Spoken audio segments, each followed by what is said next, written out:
Time check, 3:30. Magandang umaga po sa inyong lahat.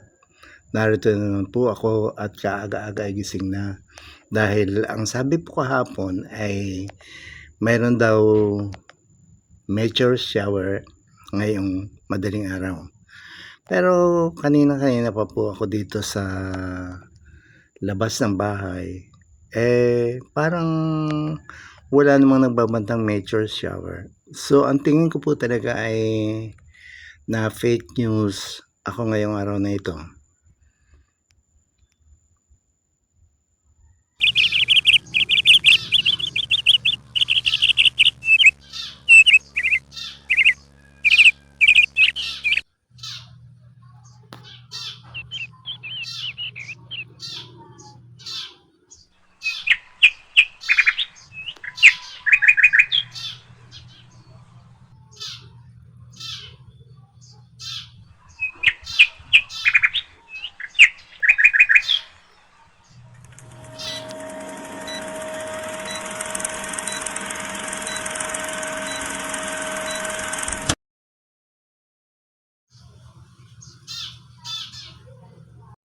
Inihanda ko na po agad ang aking bawang at sibuyas. Ganon din ang aking kalabasa at ang sitaw. Para ka pong biglang-biglang naisip ko na gusto ko yung mag-ulam ng ginataang sitaw at kalabasa. Kaya iyon ang ating lulutuin ngayon.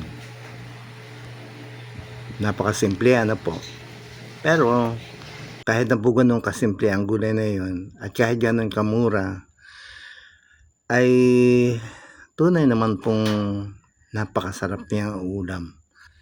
At kahit nga po pag natapos igatan ang sitaw at kalabasa, ay kahit ang ulam lamang nun ay pritong tuyo, ay tunay na ayos na.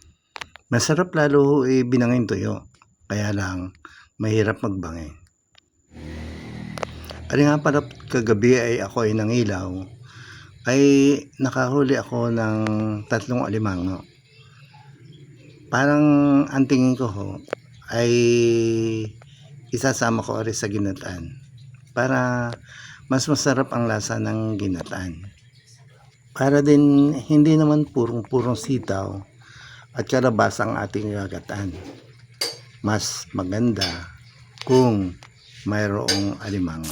Sasangkotsahin ko na ho ngayon sa kaunting olive oil ang sibuyas at bawang, ang pampabango. At siyempre, dahil di umani ang turo daw sa culinary arts, ay uunahin ang bawang. Ay di unahin ang bawang. Wala naman ng problema yung kahit unahin ang bawang, unahin ang sibuyas, o kaya ay pagsabay-sabayin pa natin. Ang mahalaga, pagka po naluto ang dalawang sangkap na iyon, ay tiyak ng bango ng ating niluluto. Ang masamay pag wala tayong mailagay. Dahil kahapon ho, nung pumunta kami sa palengke, ay nakita ko na pamahal na naman ang pamahal ang bawang at sibuyas. Kaya sa isang araw, makikita naman nyo ang aking vlog, ay nagtatanim ako ng bawang. Ang dali naman ho kasing itanim ng bawang. Kukuha lamang kayo ng lupa, ilalagay nyo sa isang paso. Pagkatapos ay hihimay nyo yung mga buti ng bawang, isasaksak ko ninyo dun sa paso, sa lupa sa paso, at pagkatapos sa inyo didiligan. At pag may ilang araw ho ay tiyak na mayroon na kayong sariwang bawang na pwedeng gamitin. Ilalagay ko na ho ngayon yung 3 pampasarap na alimango para maluto.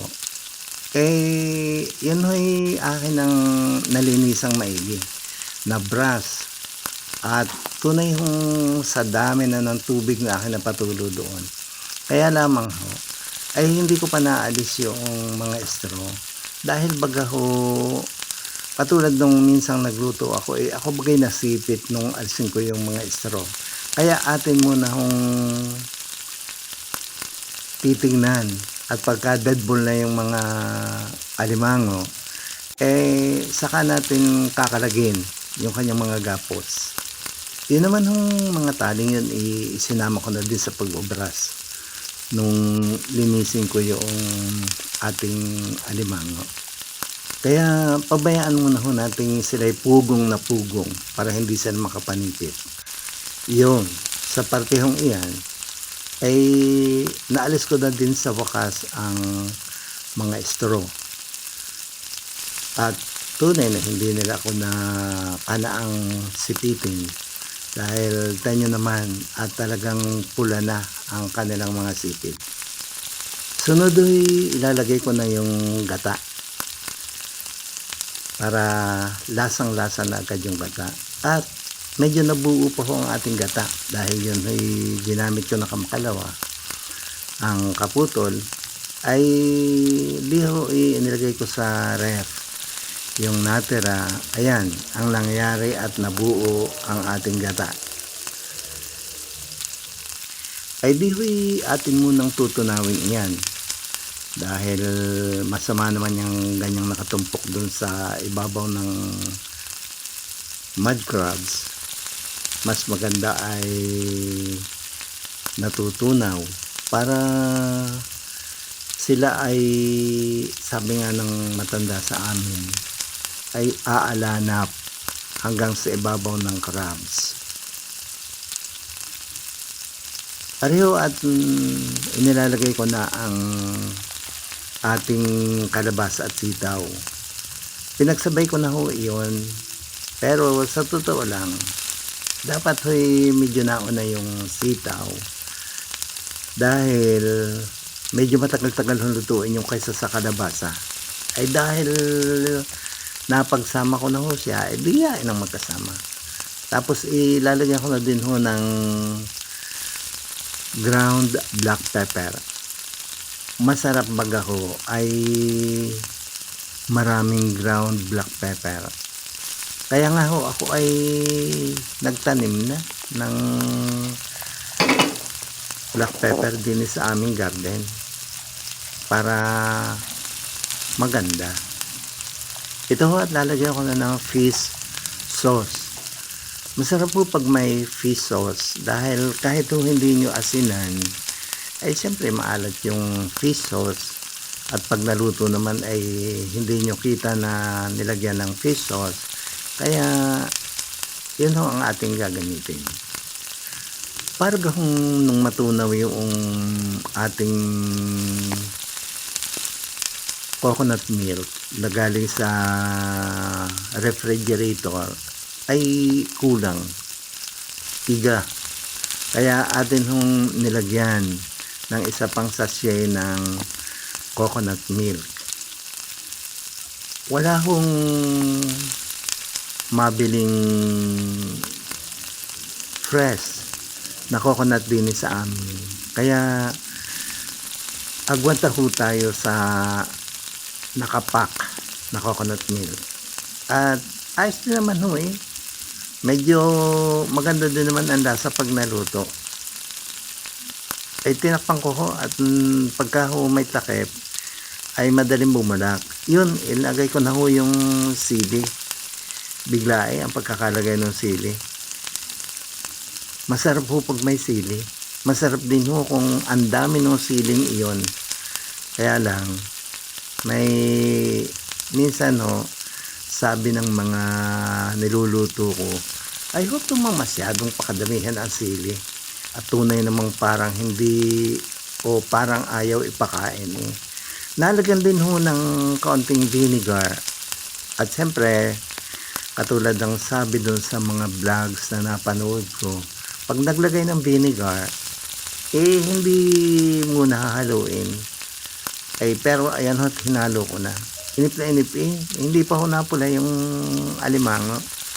Kaya hindi naman ho masyadong matindi ang pagkakahalo. Akin hong medyo inibo lamang yung nasa ibabaw.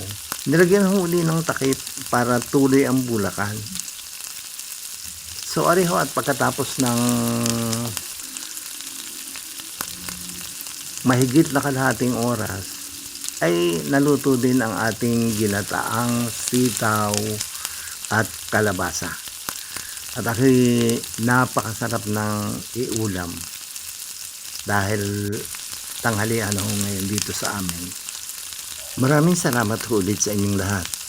Kung nagustuhan po ninyo ang panonood, ay please naman po, paki-like, paki-comment, at siyempre, paki-subscribe para naman ho kahit paano ay umunlad ang aking channel.